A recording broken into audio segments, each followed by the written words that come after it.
So meron akong tips sa inyo, mga ganitong winter, madulas yung kalsada. Merong ito ginagawa ko. Lalo na pag truck yung sasakyan nyo. So para hindi dumulas yung sasakyan nyo, lalagyan nyo ng mga pabigat para hindi madulas, lalo na pag nag black ice yung kalsada. So, yung ginagawa ko ganito, nilalagyan ko ng pabigat. Ayan yan yung ginagawa ko. Iwan ko lang kung dudulas na yung truck ko. Oh, flat na nga yung gulong eh. Sobrang bigat yun. Kawawa naman Tapos pa yan Yan.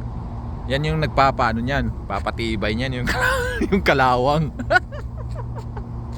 Yan, hindi na dudulas yan. Oh. Nasa yan. Magkano lang ginastos mo. Hindi mo na kailangan ng winter tire. Yan na. 'Di ba? Meron na naman kayo natutunan sa akin, ha. Pwede niyong gayahin yan. Pag ginayan yan, mukha kayong tanga.